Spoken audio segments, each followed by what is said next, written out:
Вядома, якая пенсія будзе ў Лукашэнкі. І вядома, як на вашай пенсіі ўлады збіраюцца сэканоміць. З вами Ольга Старасціна і навіны з будучыні. На пенсию мы никого отправлять не собираемся. Рыхтуецца пенсійная рэформа. Пенсии – это святое. Колькі будзе атрымліваць Лукашенко пенсіянер? А вы? Надо разобраться, чтобы мы не тратили лишние деньги. Наспявае рэформа і ў медыцыне. Но не переживайте. Коля Лукашенко увязаўся ў бойку. Хто выйшаў пераможцам і што было з тымі, хто прайграў? Мы не гатовыя да будучыні. Нечаканы паказ з глыбокім сэнсам.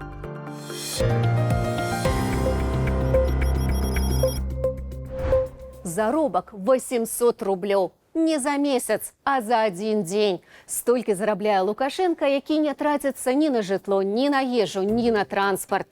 А якая ў яго будзе пенсія? $2. Такую пенсію з 1999 года атрымліваў першы кіраўнік незалежнай Беларусі.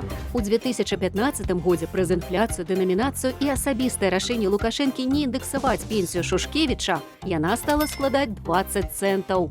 А помните ту дикую инфляцию и девальвацию нашей валюты? Прыняў Лукашенко і рашэнне наконт сваёй пенсіі. Не менш за 17 000 рублёў. Ягоная пенсія заўсёды будзе роўная акладу новага прэзідэнта.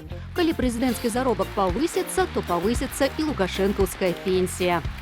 Вот пенсии – это святое. Хаця на што яму тая пенсія? Вот деньги я ненавижу. Некалькі гадоў таму лукашысты прынялі закон, што на выбар любой нерухомасці зямлю бясплатна перададуць свайму правадыру пенсіянеру. А яшчэ ў яго будуць асабістыя памочнікі, прэзідэнцкая медыцына, бясплатная сувязь і транспарт. Безлимитный проездной документ. На пенсию пойду, уже в метро буду ездить с этой карточкой, да? Да. А як будзе ў вас? Пра будучых пенсіянераў Александр Рыгорович таксама клапоціцца. Напрыклад, у 2017 годзе узняў пенсійны ўзрост. Тады адразу паведамілі, што гэта не канец. Сохраняется маневр для дальнейшего повышения, если это будет необходимо. Летась здарыўся выцек, што плануецца падвышэнне пенсійнага ўзросту яшчэ на 2 гады. Беларусы абурыліся і гэтую ініцыятыву адклалі. Пока. Этот вопрос не рассматривается на данный момент. Але цяпер ізноў загаварылі пра падвышэнне пенсійнага ўзросту. І сёе-тое пачалі ўжо рабіць.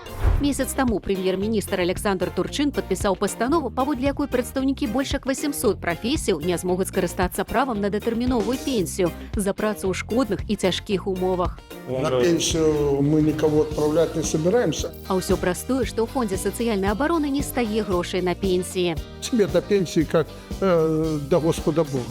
Ёсць і яшчэ адна прычына – Расія, з якой Беларусь цяпер уніфікуе заканадаўства, перадусім у працоўным праве. У 2028 годзе там мае завяршыцца пенсійная рэформа, паводле якой жанчыны будуць выходзіць на пенсію ў 60 гадоў, а мужчына ў 65.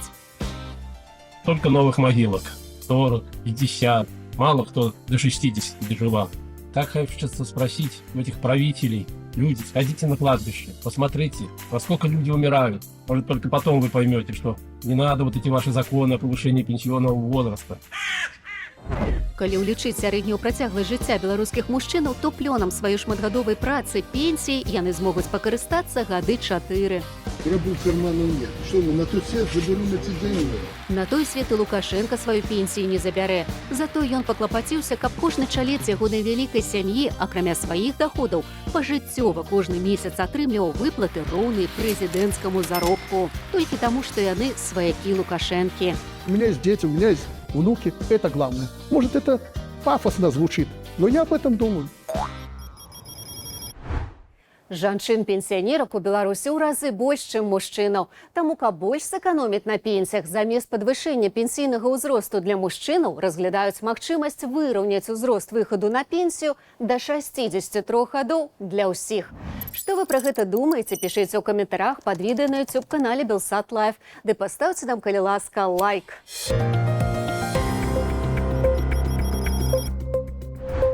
Сам Лукашенко пражывае сваё найлепшае жыццё. А вось людзі, што працуюць у ягонай сістэме, часта і да пенсіі не дажываюць, адыходзяць заўчасна.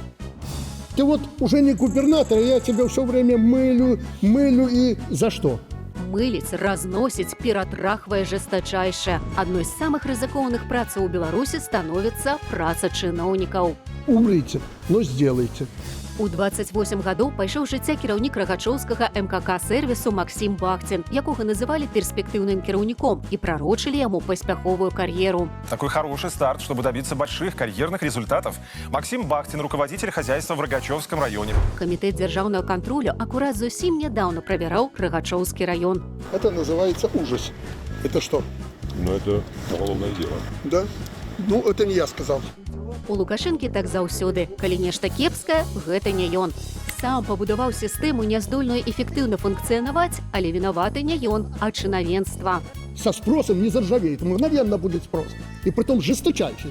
Жестачайшы спрос адбываецца на загад Лукашэнкі, але калі што, ён таксама не вінаваты. Потому что контролеры всех уровней просто стоят у них над душой, мониторят каждый шаг и отбивают желание работать. Это Василий Николаевич и премьер-министра касается, и всех. Лукашенко сам прызначае кіраўнікоў, а калі яны кепска працуюць, вінаваты не той, хто прызначаў, а той, хто кепскую працу пабачыў, Герасимов. Василий Николаевич же контролер. Он видит больше негативного, чем положительного. У нас сегодня с ним серьезный был разговор с утра по поводу работы комитета госконтроля и правоохранителей. Давялі, відаць, нервы. Гэтак у акаунце Кераміну адрэагавалі людзі на заўчасную смерць 46-гадовага Олега Панасюка. Лукашенко яго прызначыў генеральным дырэктарам Кераміну менш за год таму. Самая главная цель, которая у меня поставлена на сегодняшний день, это увеличить реализацию продукции и завоевание рынка. Неўзабаве пасля прызначэння новага гендырэктара на Кераміне здарыўся вялікі пажар, які пашкодзіў італьянскі гідраўлічны прэс, галоўны агрэгат для вырабу кафлі і самая каштоўная частка вытворчасці. Праз санкцыі набыць такі ж немагчыма. Вытворчасць Кераміну скарацілася на чвэрць. Узначальваць праблемныя прадпрыемства ахвотных няшмат. Усё цяжэй знаходзяць людзей на чыноўніцкія пасады ўсіх рангаў. Але гэта не замінае Лукашэнку прэсаваць сваіх прызначэнцаў. Это для вас год железной проверки на профпригодность. Не дай бог вы не решите вопрос с падежом скота. Падеж чыноўнікаў Лукашэнку, відавочна, хвалюе менш. Тишина! Што там чыноўнікі? Лукашэнку было за каго перажываць. За сына свайго малодшага. Коля не мае адказнай і нервовай працы, ён не працуе на шкоднай вытворчасці. Як жа тады Мікалай Лукашенка атрымаў траўму, сумяшчальную з жыццём? Коля Лукашенка папросту дагуляўся. Ён урэзаўся ў гульца сваёй жа каманды. Траўма аказалася настолькі небяспечнай, што Коля адразу пакінуў лёд. Вярнуўся толькі за медалём, з пластырам на сківіцы. Кубок вручается Николаю Лукашенко и коллективу «Бастион». Они достигли положительного результата. Пераадолеўшы боль з пашкоджаннем на твары, Мікалай гераічна пранёс і ўзняў кубак. Это победа! Вось яны якія сучасныя пераможцы, героі нашага часу. Каб сынок пацешыўся, яму для перамог надаюць цэлую алімпік-арэну з пустымі трыбунамі. Даюць медалі і кубкі. З днём перамогі, Коля! А галоўнае, вы заўважылі ўзровень медыцыны. Пасля падзення на лёдзе і Лукашэнкі старэйшага, і Лукашэнкі малодшага медыкі былі побач і адрэагавалі імгненна.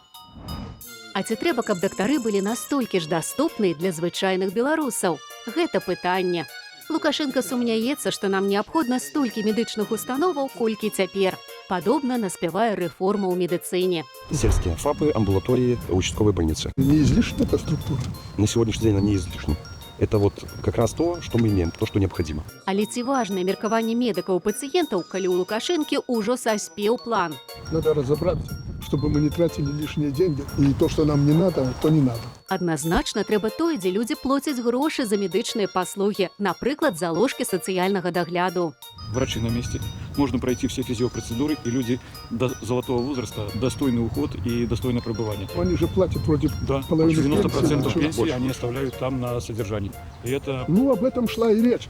Лукашенко ўжо знайшоў, на каго скласці адказнасць за будучае скарачэнне колькасці медычных установаў. Не на сябе, вядома, а на міністра аховы здароўя. Надо поручить ему, чтобы он еще раз прошелся по стране и посмотрел, где нам что надо, где не надо. Ну, бюджетные деньги. А навошта нам увогуле дактары і шпіталі, калі ў нас ёсць адмысловец Лукашенко? Как вы настроены рожать? Ён усіх вылечыць. У меня рука лёгкая. Ты заболеешь, я приду, боль разведу руками. Што вы думаеце пра скарачэнне колькасці медустановаў? Пішыце вашы меркаванні, калі гэта для вас бяспечна, пад відэа на YouTube-канале Белсат Лайф, ды ў акаунтах навінаў з будучыні ў Тык-току ды Інстаграме.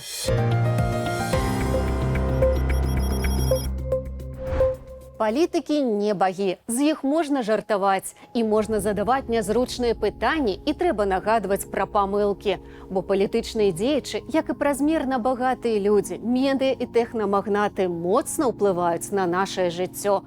Але ёсць яшчэ адна сіла, якая ў будучыні, магчыма, стане ўплываць на нас нават больш, чым усе яны разам. Звычайныя жывёліны, або мы не гатовыя да будучыні. Так называецца інсталяцыя амерыканскага лічбавага мастака Майка Вінкельмана, вядомага як Біпл.